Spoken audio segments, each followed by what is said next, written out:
The Haiti earthquake of 12th of January 2010 is a human disaster of epic proportions, and it's still unfolding. Although the initial shock lasted for less than a minute, it caused almost unimaginable devastation.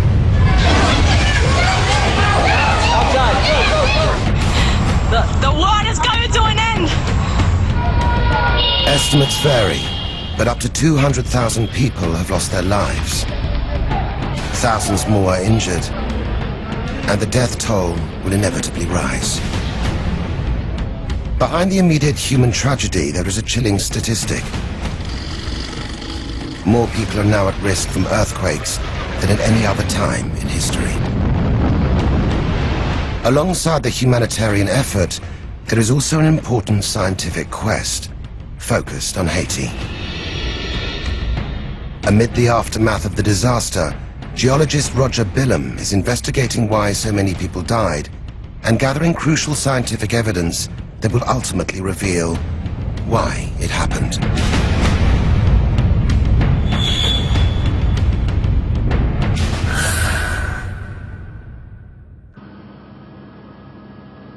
This is Haiti, 10 days after the earthquake that devastated so much of this country on the 12th of January 2010. The capital, Port-au-Prince, lies in ruins. For the first time in over 80 years, a major city of over 2 million people has been leveled by an earthquake. For many geologists, this tragedy came as no surprise. In 2008, Professor Paul Mann wrote a paper warning that an earthquake threatened Port-au-Prince. When I first heard about the earthquake, I felt sick because I knew that there were it was going to be a very devastating earthquake for the city. Paul Mann is now part of an international team of scientists who are working to try and understand exactly what happened on the 12th of January and what dangers are still faced by the people of Haiti. We were really expecting to have an earthquake of this size sometime in the near future. Of course, nobody can predict when exactly, but to those of us studying the fault, it wasn't a big surprise to have it happen. Even though geologists had warned of this event, they still had very limited information about exactly what happened on the ground. If lessons are to be learned, it is vital that they quickly gather as much field data as possible. Professor Roger Billum is the first geologist to make it into Haiti and to see the destructive effects of the earthquake. He is here to document the scientific evidence, but his first reaction is to the scale of the humanitarian disaster. I think many of the people I've seen have a kind of dazed look on their faces. I mean, they just can't believe it. But they've been walking around for a few days now, and they're sort of getting adjusted to the fact that there's no longer a city here.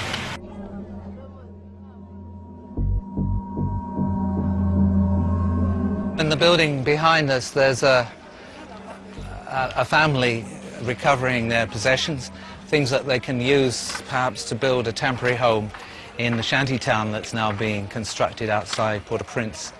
And they're pulling out wood and bits of furniture and things that can be used either to burn or to construct. And of course, most of the building is unusable. It's concrete and steel. It can't be reassembled. It's like it's been bombed. In fact, the energy released by that earthquake was several megatons of, it was just like a hydrogen bomb landing on the city. Except, of course, the danger came from below. The shaking came from below, not from a blast from above. You can tell the buildings that haven't been exhumed yet from the smell. It's just an indescribable smell of death. And once you've smelled it, you never want to smell it again. The enormity of the tragedy is hard to comprehend. Perhaps even more difficult to come to terms with when you realize that this random violence was generated by the Earth itself. The Earth's crust is broken into a series of rigid plates. Over millions of years, the plates slowly move around the Earth's surface a few inches every year, driven by heat deep within the planet. There are plates making up the outer layers of the Earth. They're moving about and jostling about relative to one another. And as they do that, they periodically lock or stick. And when they do that, they accumulate strain. And eventually that strain is released by the plates moving against one another or by huge rock masses moving against one another. Haiti's rugged landscape was formed by the collision of the North American and Caribbean plates. As these plates continue to move, they're ripping the island apart along what is known as a strike-slip fault. Well, a strike-slip fault is a place where the Earth's plates, which are slowly grinding past each other, have that boundary. So it's just a place where they're sliding past. These faults are generally stuck most of the time, and occasionally the stress is overcome and we have a sudden earthquake along that boundary. If these faults were Teflon, we wouldn't have earthquakes on them at all. But it's the friction that hangs them up, and stress builds up, and then bang, you have an earthquake. On the 12th of January, after a pause of over 200 years, the fault suddenly slipped. This extraordinary footage was recorded as the city of Port-au-Prince was razed to the ground, disappearing into a cloud of dust. The world is coming to an end!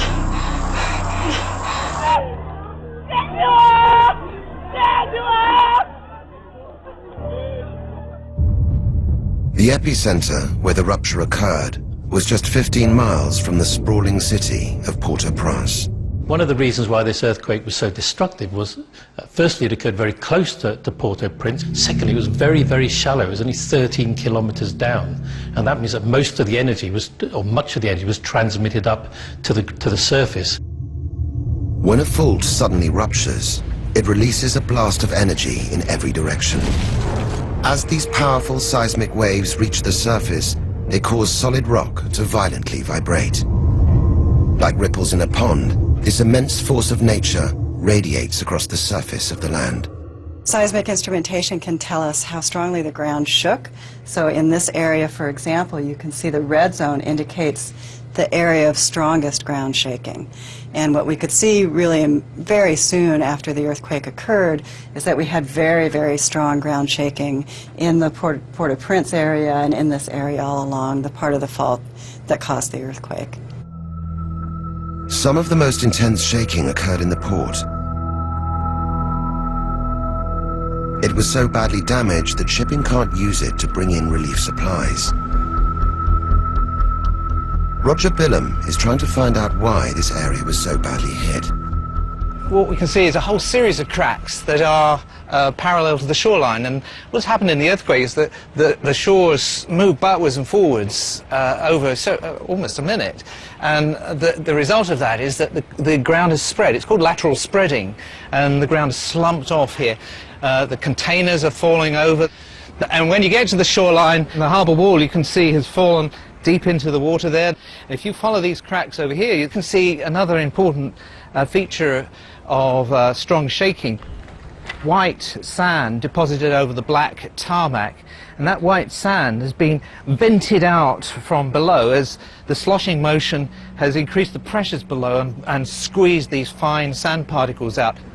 The sand comes out, the ground goes down, the foundations are spread sideways. There's a huge crane that's tilted at a crazy angle. Clearly, the whole foundations there have liquefied and subsided beneath one side of the crane, and it's just slumped over. Now, this is spectacular. So this block must represent the former level of the whole dock area. Most of the harbours slid off into the sea, and the region immediately to the south of this block has subsided and spread sideways. It's called lateral spreading. Kind of a remarkable example of what happens. The destruction of the port has crippled the city, blocking its main route to the outside world and much needed help. But the danger to Port-au-Prince is far from over. Geologists have uncovered a worrying pattern in the seismic history of the region. A major earthquake hit Port-au-Prince in 1751. It was followed just 19 years later by an even bigger event that leveled the city a second time. The worry is that history may repeat itself. This is not the end of the problem, this is just the start of the problem. It may be the beginning of a new earthquake cycle in this part of the Caribbean. After the 1751 and the 1770 earthquakes, activity moved west along the fault line, ending with a catastrophic earthquake that leveled Jamaica's capital, Kingston, in 1907. Geologists suspect that January's event is the beginning of another earthquake cycle. Now what's going to happen is that earthquake will strain the next bit of the fault. It'll cause an earthquake there, that will strain the next bit of the fault, and you'll get this fault system sort of unzipping, like pulling I suppose if you pull a shirt apart and that's got poppers on it, all those poppers will go one by one. Although the long-term trend is west, away from Port-au-Prince, the next earthquake could be closer to the city. Even though we've released stress on the 80-kilometer segment, we might have increased stress on a fault segment that's actually closer to Port-au-Prince. So for that reason, people shouldn't feel like, well, we've had our big earthquake, we can all relax now about seismic hazard in the Port-au-Prince area. In fact, we might have increased the hazard. Roger Bilham's priority is now to try and measure how much the fault line has moved during the recent quake. The information he gathers on the ground will help geologists assess the seismic threat that still hangs over Port-au-Prince.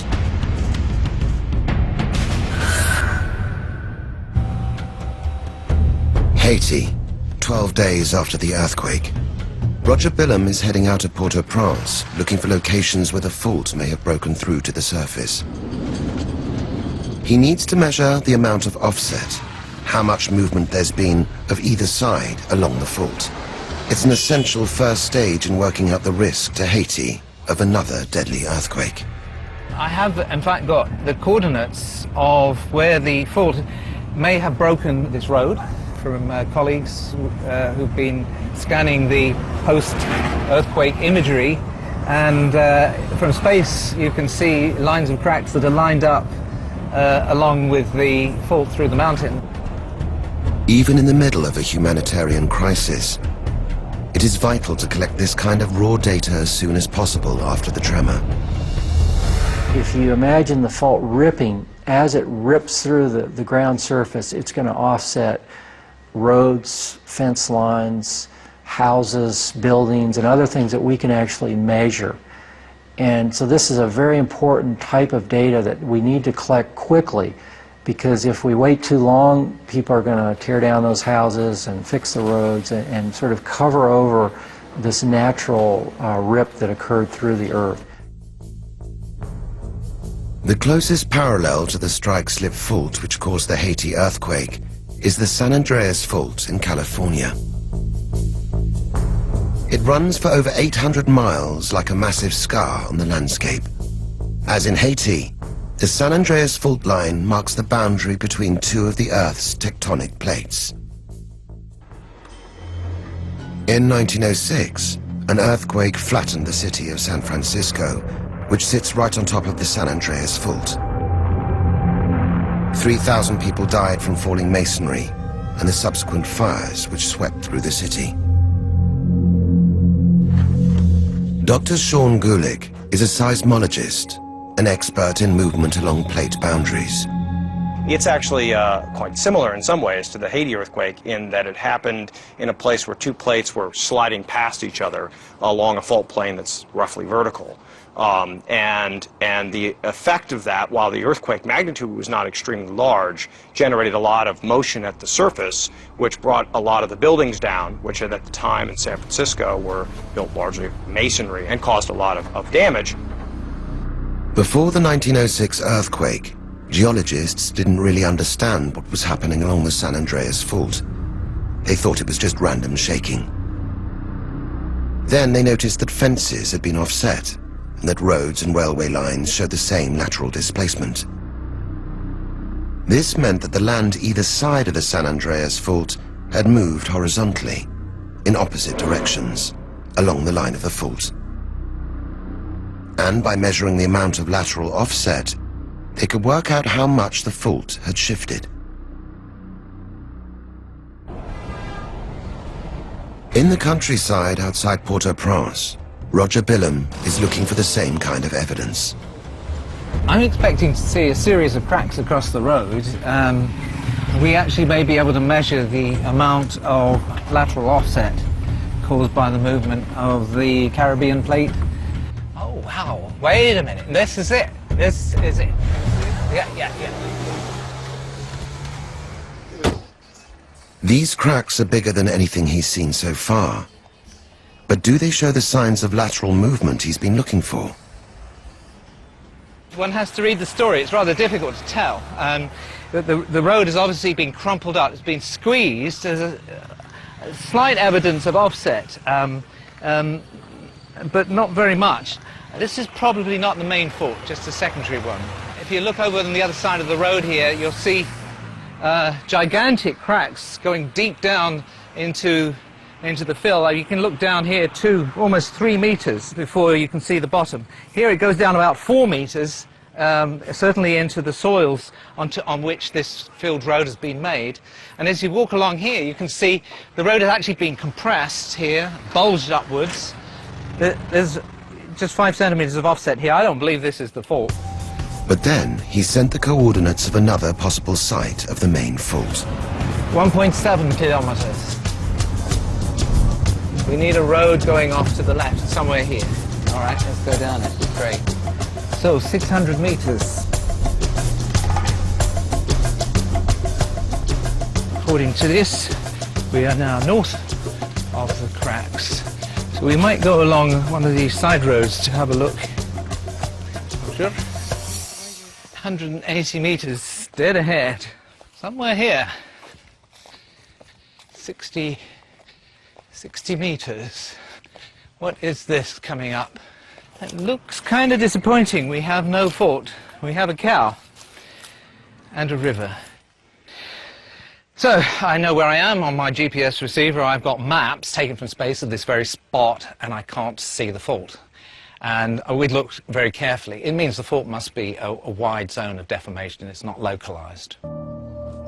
This could be a worrying sign. If he can't find the main fault line, he may be unable to work out the risk of another earthquake. In order to send a meaningful analysis of the earthquake back to his colleagues, Billum needs to get an overview of the fault.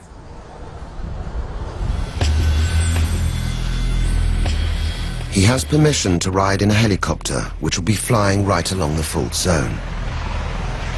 From the air, he hopes to get a better picture of what's going on.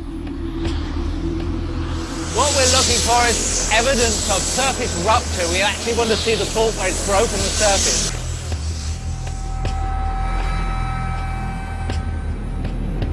We're just about to approach this valley where this very large earthquake occurred. The epicenter is over there, about 8 kilometers down. So as we're flying along here, I'm hoping to see any sign of faulting. His trained eye finally spots something significant. Ah, there's a fault. There it is on the hillside. Got a terrific view of about 10 kilometers of straight line, just like the San Andreas fault zone. This is a fault just like the San Andreas. Since Billum's flight, geologists have learned that the main fault didn't in fact reach the surface. What he saw was a crack caused by the Earth bulging over the fault. Because of this, scientists are worried that the chances of another major earthquake have increased. The 12th of January quake caused an almost unimaginable amount of damage. But in geological terms, the earthquake itself, a magnitude of 7, was not especially large. How does Haiti compare with other earthquakes around the world? The plate boundaries where continents smash into ocean plates are often the most dangerous. One of the largest and most active runs south of the coast of Alaska. In March 1964, this boundary ruptured, triggering North America's biggest ever earthquake. The earth shook for a terrifying 4 minutes, and in places the ground was lifted by more than 30 feet. The quake caused a huge amount of damage to the city of Anchorage and the surrounding area. But just how big was this tremor? Seismologists developed methods to calculate the strength of an earthquake in the early 20th century.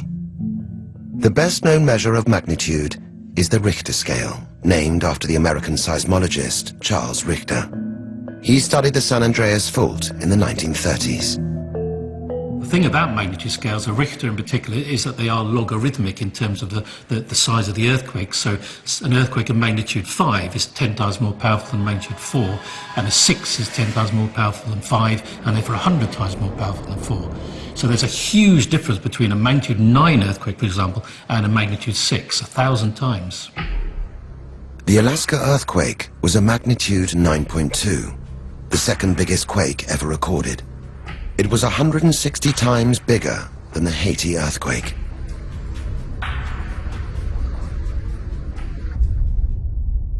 The greatest quake ever recorded hit the coast of Chile in May 1960. Its magnitude was a staggering 9.5, more than 300 times stronger than Haiti. But if Haiti was relatively small by comparison, why is there so much damage? Once again, geologists have looked to the record of earthquakes on the San Andreas Fault for the answer. A good example was the 1989 Loma Prieta earthquake, which was a strike-slip event, but it was not to the same magnitude or not the same length of fault ruptured as did in the 1906 event, but it was still large enough to cause significant destruction. In 1989, San Francisco was rocked by the Loma Prieta earthquake, a magnitude 7. This was the same strength as Haiti. But in this earthquake, the damage across the city was extremely localized, depending on the type of rock the earthquake passed through. Many parts of the city were untouched. In other areas, houses built on unstable soil sank into the ground. In Haiti, Roger Billum sees a similar pattern of localized damage as he flies over the fault zone. There are houses down there that are not damaged, which is kind of interesting because it's right on the fault. But as he flies away from the fault, the amount of damage increases. We've come out of the rock on a river lane. There's signs of considerable damage here. Total collapsed structure beneath us.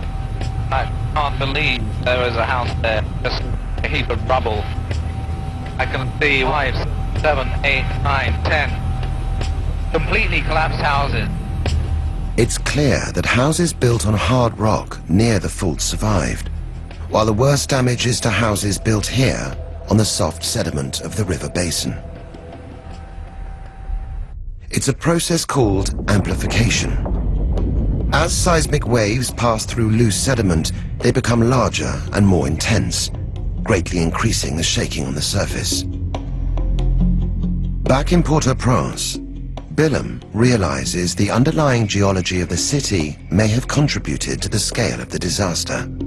The city is built on fairly loose sediments, so it actually amplifies the seismic waves. The epicenter is not very far from here, and the waves must have rattled past here, accelerating the building sideways and up and down. Apparently people couldn't stand during the earthquake. The shaking was so intense. So the buildings were given a really thorough shaking. But the geology of Port-au-Prince is not the only reason so many people lost their lives. The buildings were death traps.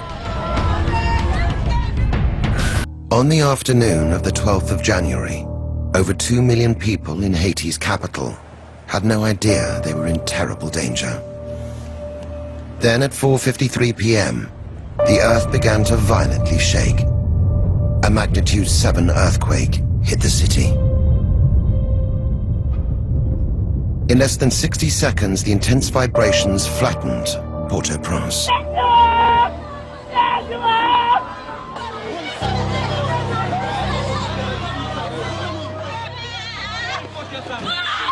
Ça veut pas. L'incendiaire. Hein? Haiti's tremor was 300 times smaller than the biggest earthquake ever recorded, yet its impact has been one of the most devastating, claiming as many as 200,000 lives, with the death toll still rising. All of my friends are still in there. They are screaming, but I couldn't do anything for them. My girlfriend, my pet teacher, and everybody's all in there. And the earthquake has left 1.5 million people homeless.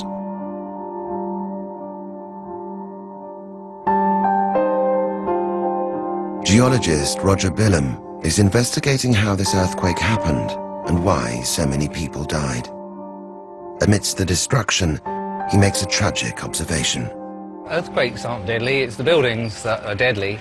In this district, about 1 in 3 buildings has collapsed. It's a tragedy beyond belief.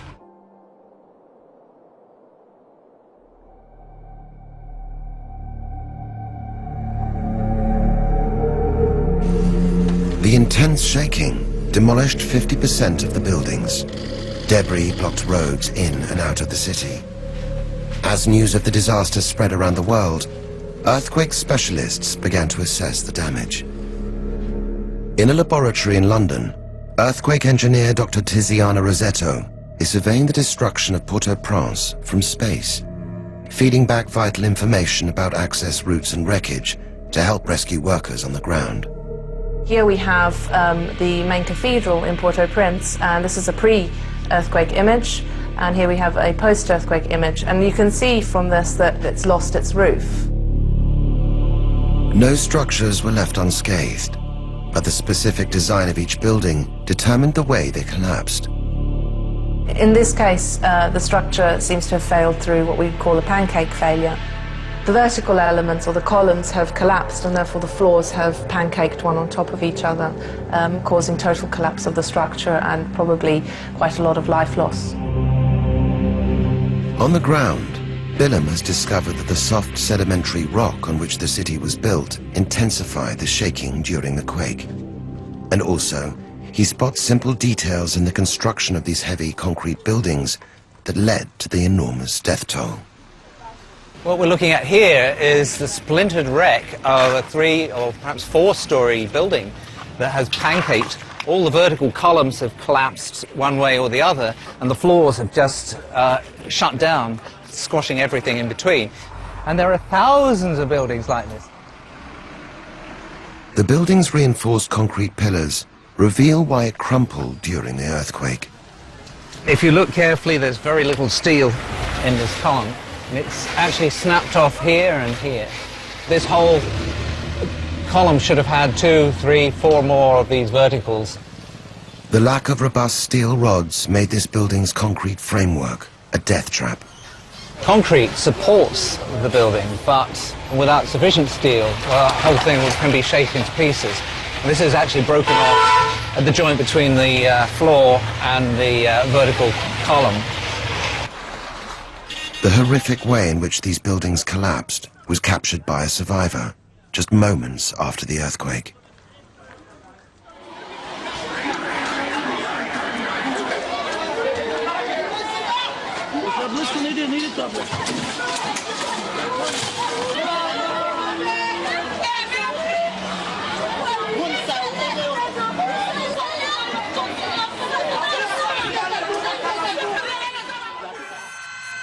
Inadequate construction has claimed the lives of up to 200,000 people in Haiti. But sadly, the scale of this tragedy was preventable. Since the massive destruction caused by the 1906 San Francisco earthquake, engineers have been investigating how buildings dynamically react to intense shaking. Using shaking tables, big enough to take an entire block of flats, engineers have been able to simulate earthquakes and identify inherent weak spots in a building's design. We all live in stacked cubes, and cubes have a particular weakness. And the problem with cubes is they're held up by their corners.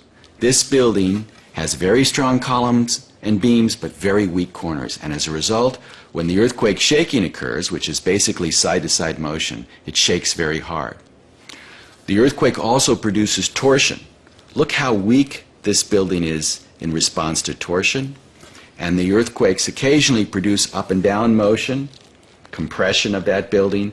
It's also weak. The knowledge gained from these experiments has helped engineers to design technologies which protect buildings against tremors. From reinforced frameworks to floating foundations which dampen the vibrations. Today, construction in American quake zones must adhere to strict regulations, ensuring that buildings are what engineers call life-safe during an earthquake. These precautions proved vital in 1994 when the city of Los Angeles was hit by a magnitude 6.7 quake. The violent shaking which followed lasted 20 seconds.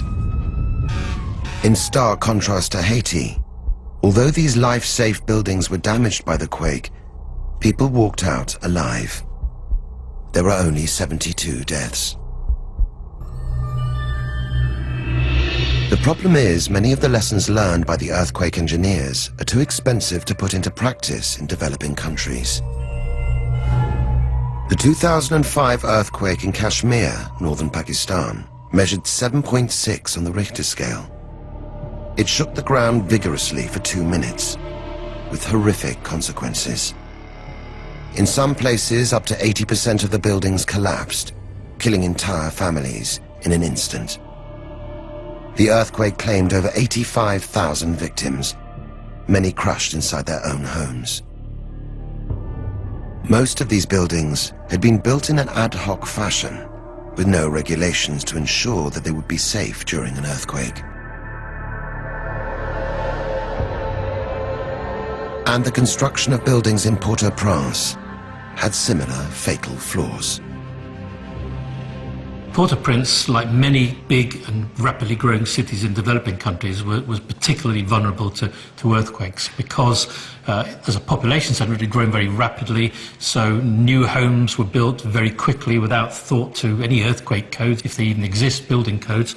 As cities grow, they also start to use more and more marginal land. So, for example, people will build on unstable slopes which could landslide during earthquakes. So as a city grows rapidly, you can expect the building stock to be pretty poor, and you can also expect those buildings to be in areas which are much more susceptible to the effects of an earthquake.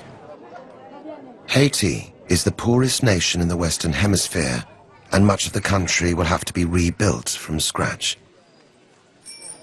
But there are simple and affordable ways to make Haiti's buildings safe in the future. This is the vulnerability of all buildings that are made of cubes, the corners. So now here is the exact same building I just showed you, but I've snapped in these little corner joints. Now look, I shake the building back and forth, nothing. By simply connecting the corners of each floor to the vertical columns with steel reinforcement, a building can be made life-safe. This building, which is just 15% more material and 15% higher cost, is now bulletproof when it comes to earthquakes. And that's the difference between a disaster and a building that survives strong corners. This building did not need to fall down. The same materials assembled correctly would have left a perfectly intact building here. The people that assembled it had no idea that it might kill their descendants, and that's unfortunately what it's done. There's a building right next to it. All the people in it walked out and marveled at the shaking. People in this building probably haven't walked out at all. Really, really depressing. When Haiti is rebuilt, it will be vital the buildings are made life-safe, as scientists are warning Haiti will be hit by earthquakes again. And worryingly, the next time could be bigger and of an entirely different nature.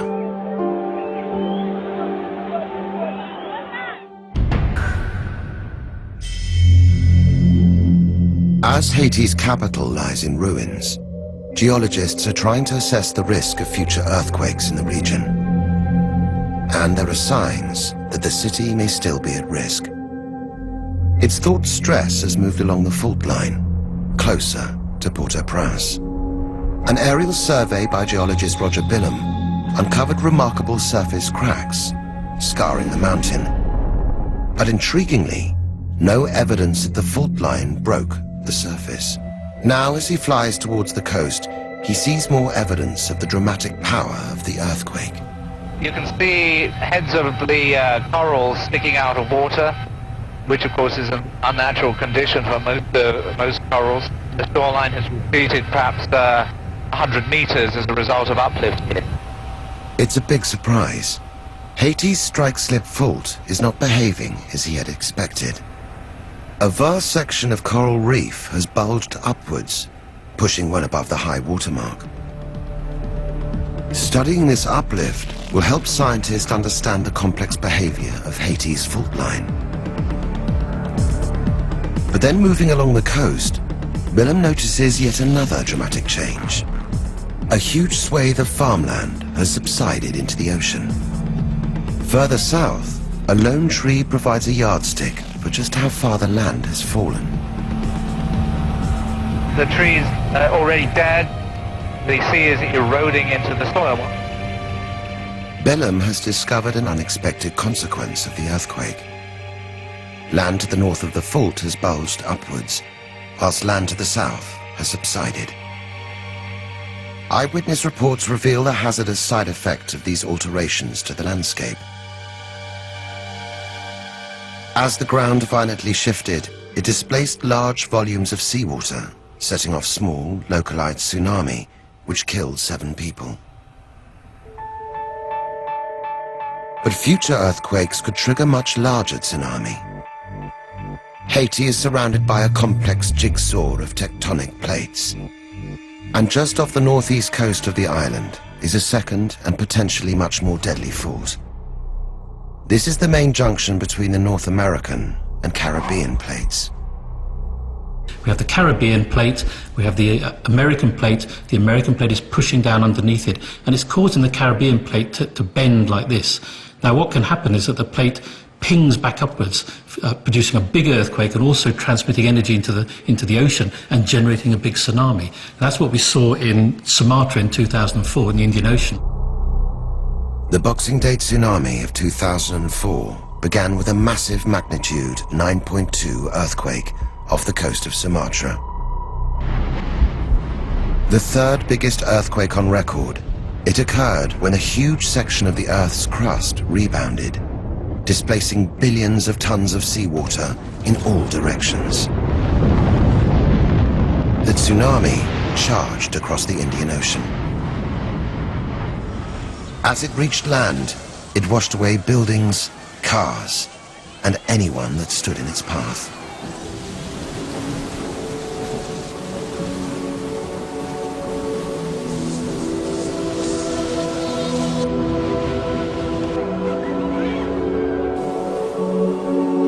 It killed over 230,000 people in 18 different countries.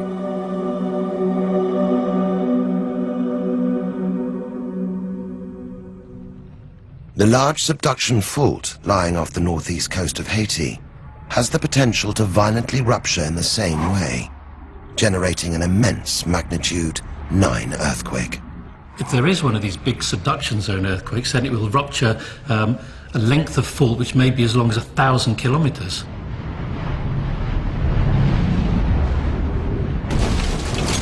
It would create a gigantic wave, traveling at the speed of a jumbo jet. Within 20 minutes, it would hit the coast of the Dominican Republic and then deluge Haiti and the rest of the Caribbean.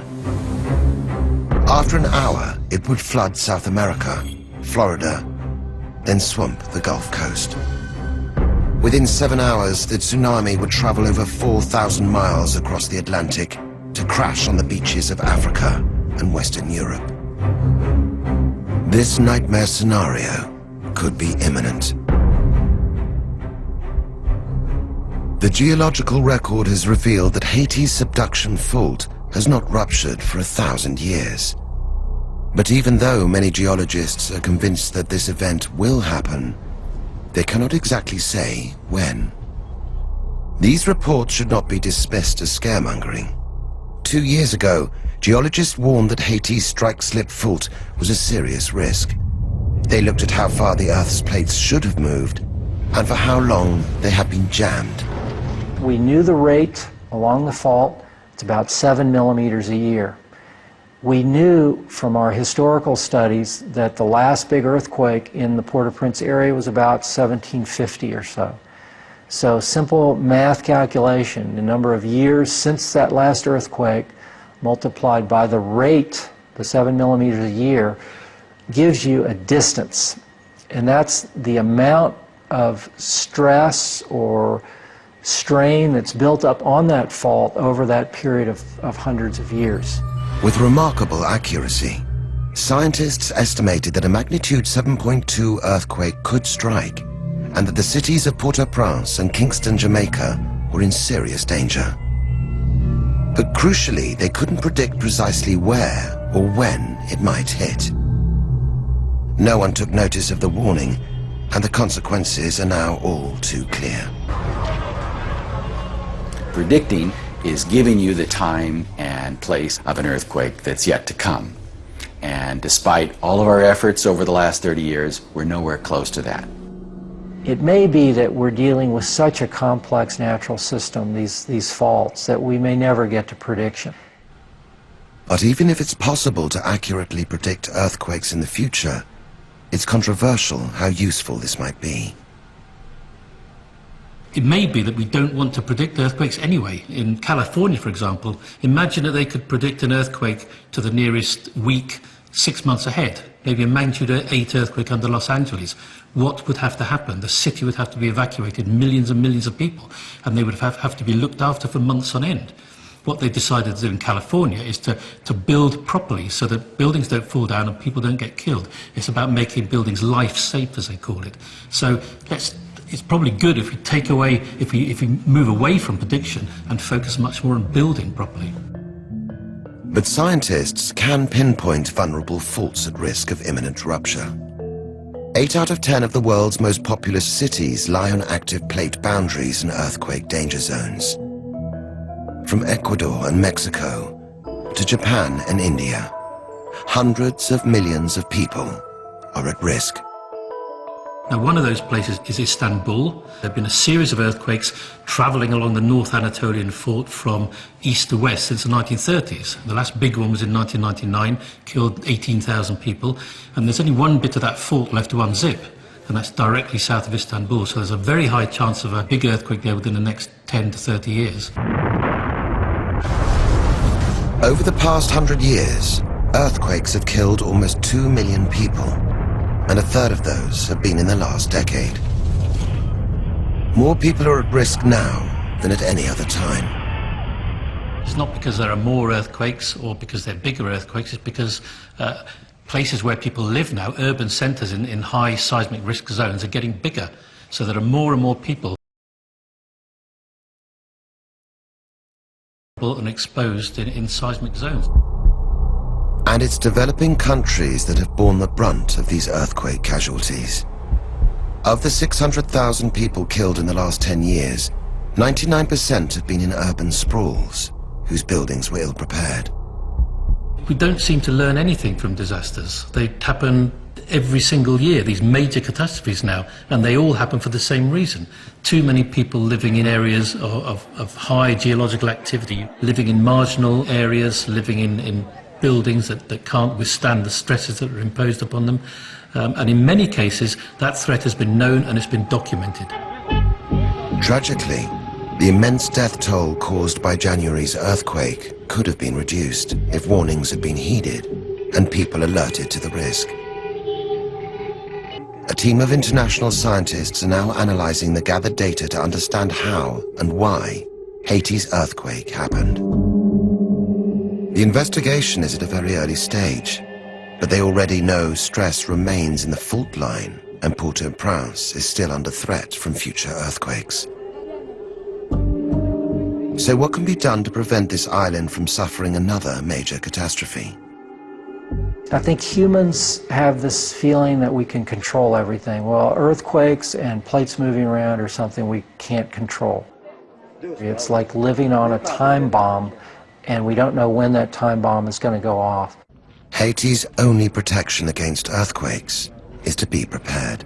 There's a lot of steps here about educating people, about trying to improve the way they construct their homes and offices. It's not an easy task, especially in a country like Haiti where they don't have a lot of resources. They're going to need a lot of help. The earthquake demolished Haiti's capital. Rebuilding it will be a massive undertaking. We've seen the destruction of a megacity. This is the first time since Tokyo 1923 that a gigantic city's been hit by an earthquake. I mean, it's just indescribable. It's the first time we've really zapped a megacity below the belt. It's really unfair on the Haitians. Here's the thing, scientists really don't have emotions.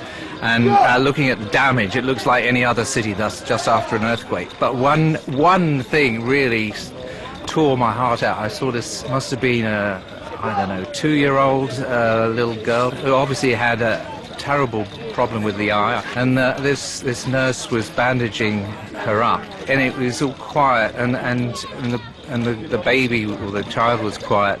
It seemed to sum up the whole thing. That it was heartrending. I just couldn't. I mean.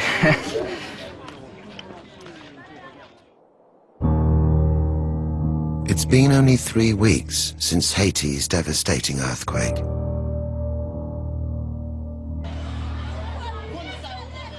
It caused one of the greatest humanitarian disasters of our time. Thousands are dead. Hundreds are still dying. And over 1 million have been left homeless. For those that survived, the journey to recovery is only just beginning. It will take decades to repair this nation and its people. But it's essential that when villages, towns, and cities are rebuilt, that they are made life-safe for the future of Haiti's children and generations to come.